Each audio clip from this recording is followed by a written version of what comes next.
সক্রেটিসকে যখন আপনার গিয়া বিষ দিয়ে তাকে শাস্তি দেওয়া হয়েছিল, বিষ দিয়ে তাকে হত্যা করা হচ্ছিল, তখন সক্রেটিস বলেছিল যে আমি মারা যাচ্ছি, I am dying, you are living, which is better, that's only know god.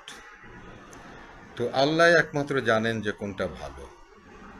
এবং আমি সক্রেটিসের যে গল্প টল্পগুলো পড়েছি, আসলে আমার কাছে মনে হয় যে সৃষ্টিকর্তা তো বলেছেন যে প্রত্যেকটা জাতির কাছে তিনি নবী পাঠিয়েছেন। আমার কেন জানি মনে হয় সক্রেটিসের ভাবনা চিন্তা এবং সৃষ্টিকর্তা নিয়ে তার যে ভাবনাগুলো, সেগুলো দেখে আমার মনে হয় যে তিনিও হয়তো নবী ছিলেন। নাহলে আপনি দেখেন, এই যে এই ধরনের একটা কথা বলে যে আমি মরে যাচ্ছি, তোমরা বেঁচে আছো, কোনটা ভালো সেটা একমাত্র সৃষ্টিকর্তাই জানেন।